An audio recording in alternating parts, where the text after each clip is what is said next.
Okay. So question, what do you guys think of aggression? Is it a positive or negative thing? Aggression. Who? I'd say it's a natural thing. Natural. Okay. Positive or negative?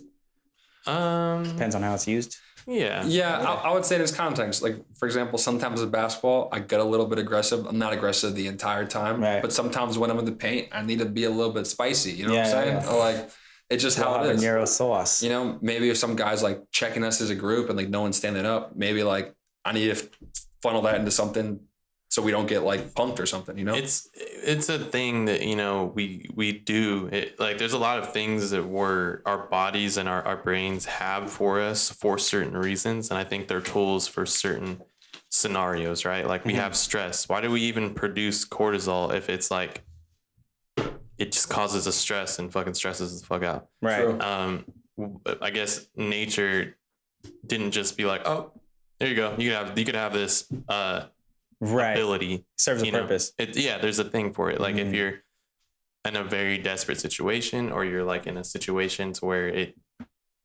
requires cortisol to be spiked, your heart rate needs to go up, and you need to think quickly, and your body's in a fight or flight. Could be like what you need to get out of like an emergency situation in the wild or whatever. Right. So I think aggression is along that same standard. You know, we have it for a reason. I would say it doesn't need to be activated all the time, though. That's not cool, you know? I think you put that perfectly, honestly, because like what he talks about here on 318, this subchapter, he talks about how society is breeding or condemning aggression of men, right? And how it's a masculine trait.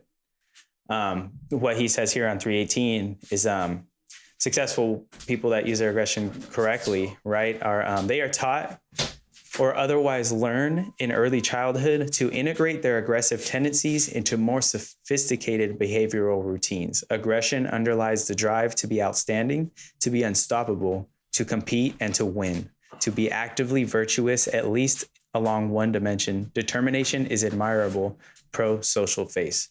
And so I asked, why do you think it's positive or negative? And I think you answered that as well, because it isn't positive or negative. It's kind of how you use it, right? And so I think if parents kind of took that, even like, let's say the feminist mom that really wants her son to just kind of be like mad chill, more feminine.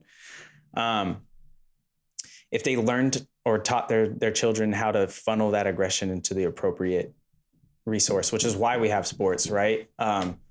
But it's not completely a negative thing. So that's like, we're kind of creating a bunch of like beta males, right? If they're not willing to use their aggression. Girly man.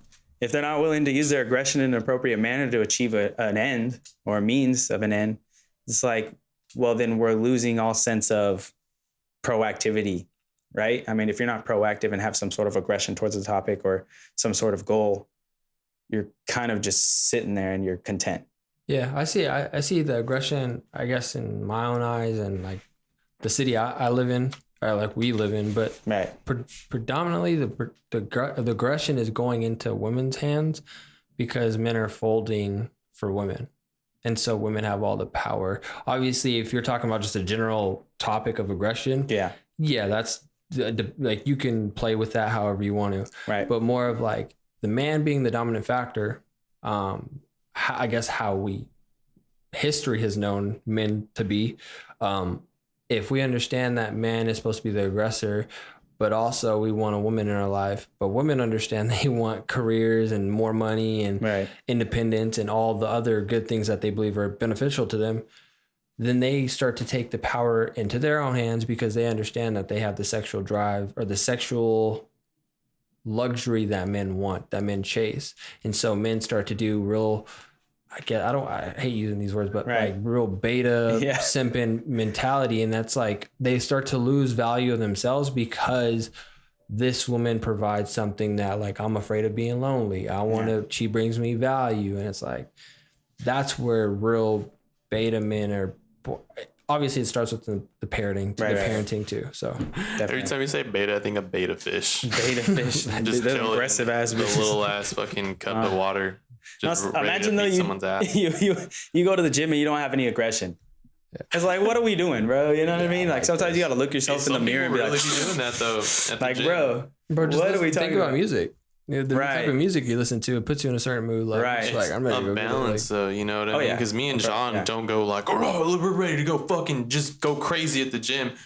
But when we are lifting the weight, it's like we need to fucking lift that weight, you know. But when we don't, we're like, all right, let's like just have a casual conversation. But there's some people that go up in there, Sometimes bro. I'll be Ric Flair and that They'd be go, going